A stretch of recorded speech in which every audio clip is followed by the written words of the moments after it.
Mrs. Scholar from Center for Nanotechnology. I am going to explain the operation of RF sputtering system.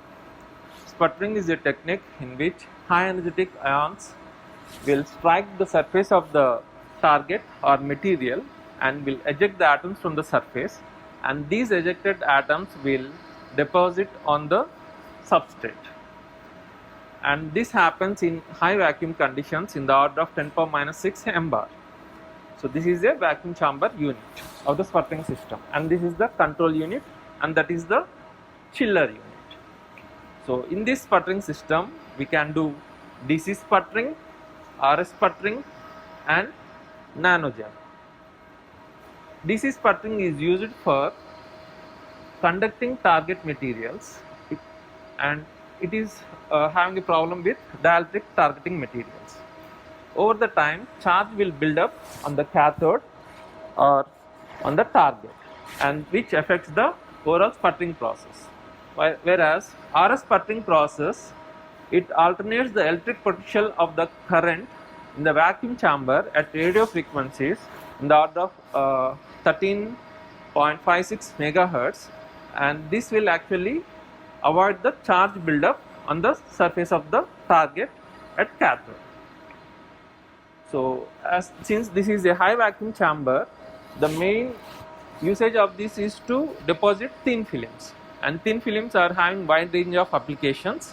One is microelectronics. In microelectronics, for PMOS, NMOS, CMOS fabrications, we use thin film depositions, and in anti-reflective coatings we actually use for mirrors, car tops, jewelry and night vision goggles. And for solar panels also we use thin films, and for oxidation resistance purpose we use as cutting tools. In drug delivery system we use thin film depositions. So the first step is to switch on the power supply.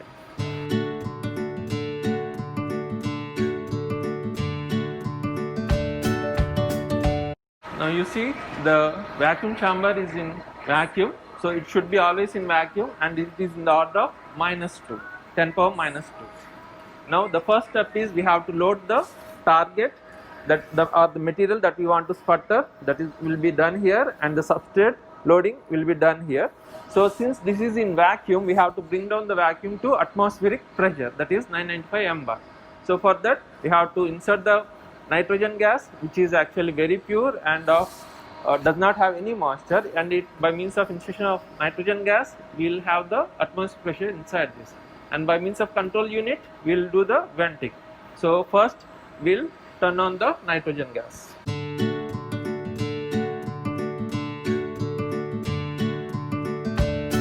So in the control panel I am switching the vent valve. Now you can see we have done venting, and atmospheric pressure came down to 1 bar of 1000 mbar. Now you can see we have done vent. Now I can remove this. Now the chamber is in atmospheric pressure, so it is coming. You can see.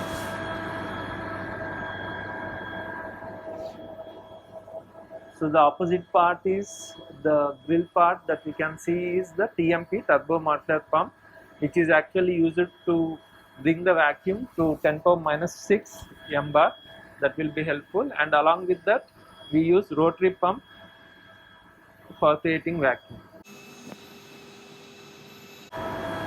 So this is the substrate plate where we can keep the substrates.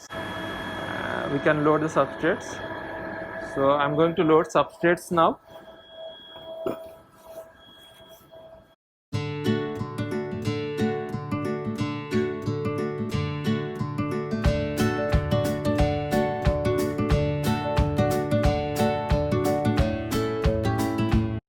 So I have kept the substrates on the substrate holder, and I am making sure they are not falling, because we are going to keep the substrate holder like this inside the vacuum chamber.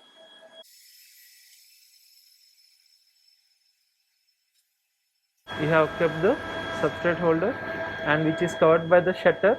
So whenever we want to start the deposition, then we have to remove that shutter, then only deposition happens.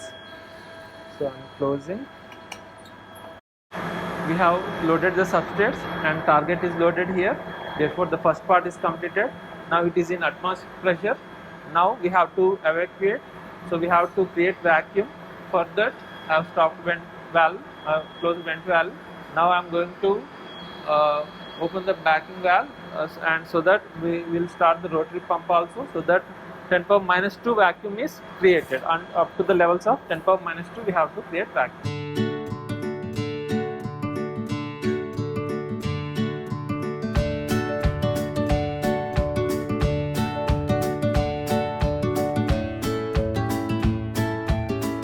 Now I have started main chamber backing pump and I have also opened the backing valve. Now within 40 minutes or so, this will evacuation will happen, and this will create vacuum up to the level of 10 power minus 2 mbar. After opening the backing valve, now the pressure reached to 6 times 10 power minus 2 mbar. So now we can start the turbo muffler pump. For that we have to start this CPU.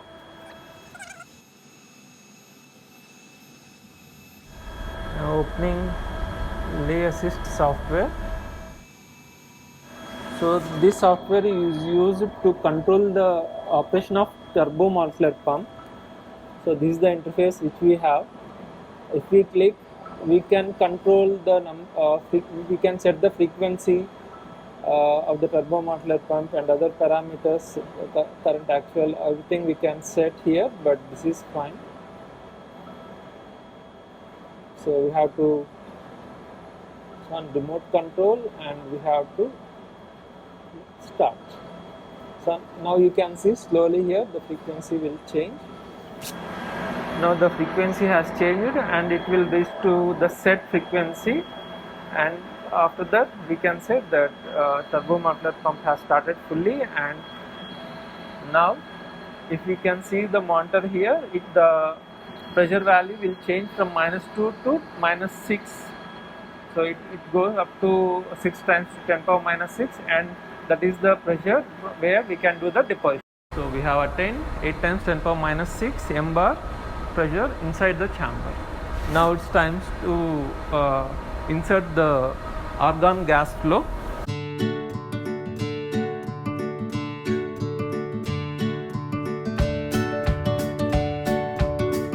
Now once argon gas inflow is turned on, we are turning on the throttle value controller and also this MFC controller. Now this is pressure, this is full actually, and these are the channels for oxygen, argon, nitrogen, helium depending upon the requirements. Now I have inserted argon flow. Therefore, by means of this we can regulate the channel flow, argon flow inside the chamber. This is in SCM, that is standard cubic centimeter. So now this set point, this actually is at now minus 6. Now we are changing this. Before this, this throttle has to be kept on, since this is see, all these are in off, this is in on now. So we have on this. Now the gas flow is there inside the chamber. So by means of this, the argon gas is entering the vacuum chamber. Now you can see the pressure is decreasing down a little bit. So now this is at full pressure. So we are decreasing this. We are decreasing to 2 into 10 power minus 2 mbar. So here also the chamber pressure will come to that point. So we are increasing the argon gas flow now slowly. So in SCM we are increasing. As we are increasing the argon gas flow, you can observe the pressure is coming down.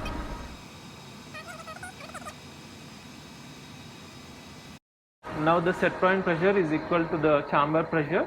So it is blinking, it is coming to green from red. So this is the indication from where we can start the power supply. So now this is the RF power supply. This is the RF power supply. So we are turning this on. I have turned this on. So this is RF power supply, and this is on off. So I am turning this also to on. So red indicates on. Now this is on.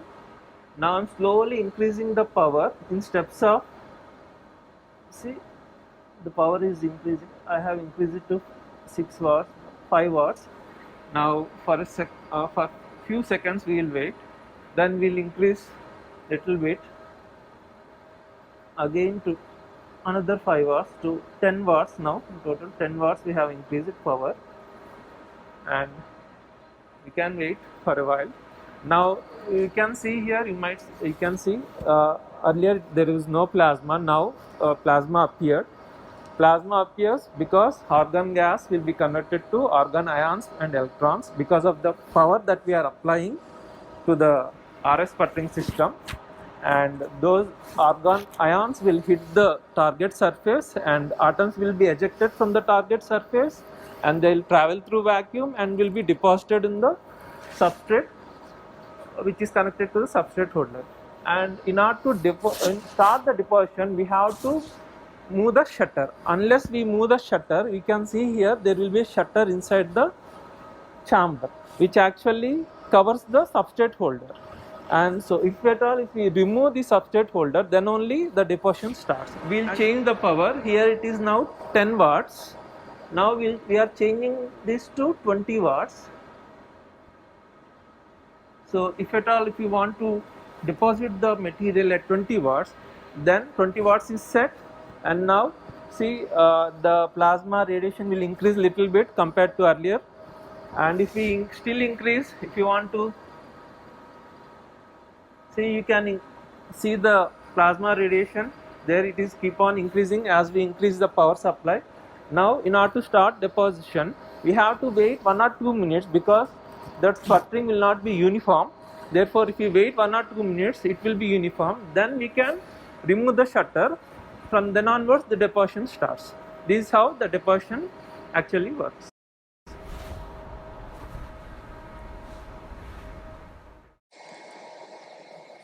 So these are undeposited films. This is quartz substrate, this is p-type silicon substrate, and this is the sputtered deposited p-type silicon substrate.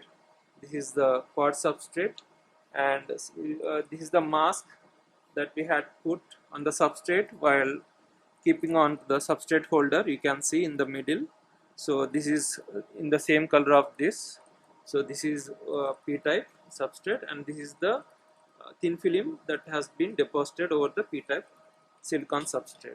Similarly with quartz, you can see this is the mask that we have kept while keeping on the substrate holder, and the thickness of these films will actually depend upon the wattage, the power that we are supplying, RF power, is 10 watts, 20 watts, 50 watts, 100 watts, and also on pressure that we are actually applying in the chamber while depositing the films. The thickness depends upon deposition time, pressure, and also on the power supply that we are providing.